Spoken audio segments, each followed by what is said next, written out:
finding the why and why the why is so important in buy-in, but also in positioning the industry as something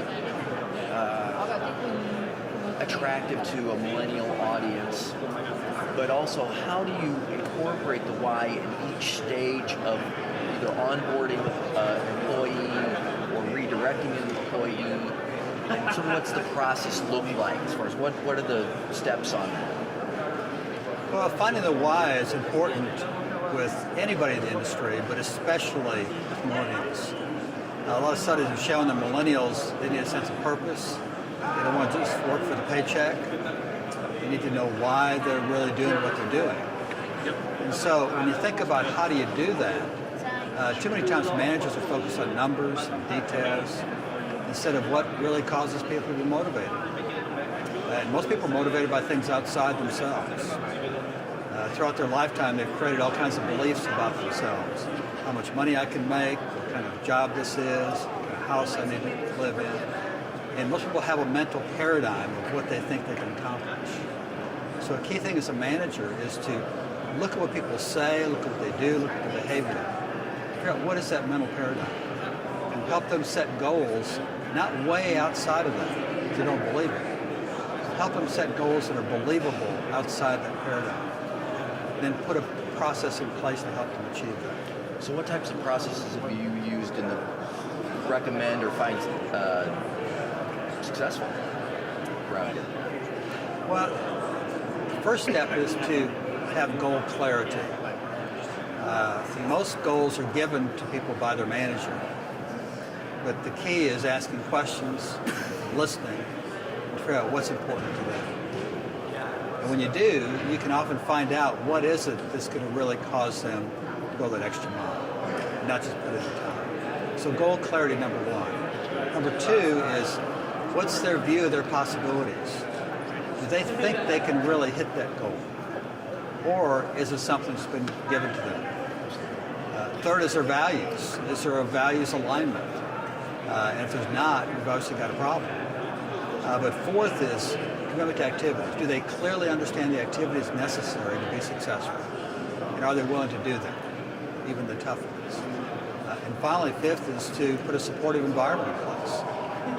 Whether it's yourself as a manager, whether it's the family support, mentors, team members, have a supportive environment there.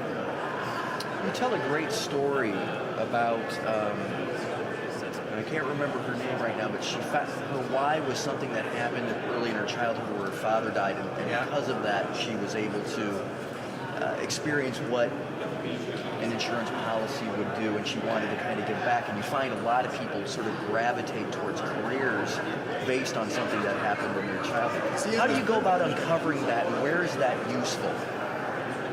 Well, we often see advisors that are struggling, and they're in it for the wrong reason. Just to make money or something for themselves. And often if you can uncover what is it that will cause them to work harder for someone else, it makes a big difference. For example, we had an advisor, her name was Giselle. And Giselle was really not doing very well. She was looking to make more money and all this, but it just wasn't going well. But then her manager asked her some questions about her background. And it seems that at about age 13, her father went away to work, didn't come back. There was a robbery where he stopped in. He was killed unexpectedly, and no life insurance policy. Therefore, the family was left with almost nothing.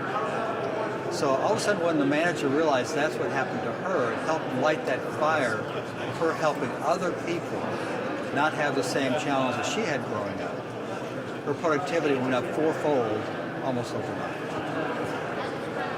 And that falls in line with a lot of what we're hearing about how millennials like being managed, just in general, as far as establishing that personal relationship. So that you can almost uncover that just in the course of getting to know somebody versus waiting until somebody is struggling and trying to find that why in there. It can be incorporated at any given time as far as personalizing that relationship. Do you find that's useful in being able to get that information out? It all comes down to trust.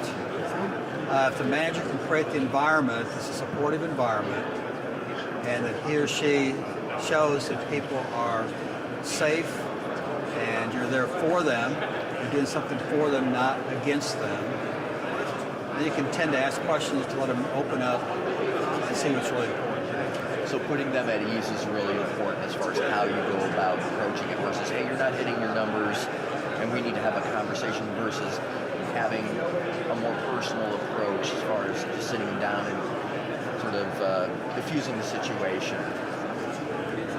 Absolutely. If you think about a process to coach with, it's so important to ask questions. Too many managers tell, but if you can ask questions, really listen, not just listen, but really listen to what they're saying between the lines, what they're feeling, and then coach, that makes a huge difference. Most people, if you think about two conversations, there's really two conversations that are most important. One is the conversation that people have with their clients, where they understand how to present their product, uncover needs, and so forth. But often a bigger conversation is what's going on in their head. What do they say to themselves about what they can accomplish, what they can do, what they can become, who they can help? Because those things in their head that are telling them I can do it or I can't do it, that's really more important than almost anything. We just completed a study in conjunction with the Sales Management Association where we looked at companies all over the world, and we looked at two big buckets. One is it product knowledge and skills that's most successful? Or is it attitude, passion, or achievement drive? And what we found is that 84% of the companies said that attitude and achievement drive is equal or more important than product knowledge and skills. And it kind of makes sense, we all see that. But very few people really address that. In fact, only about 1 in 4 companies realize that that's important and try to address it through training or coaching.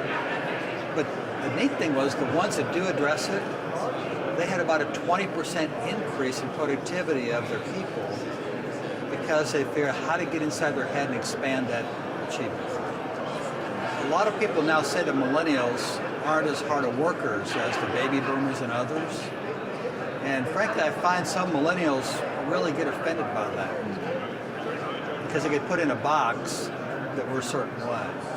And what we're finding is a lot of millennials are very hard workers. They are very passionate about what they do. If you can help them be directed on what's really valuable for them and for the people that they're serving.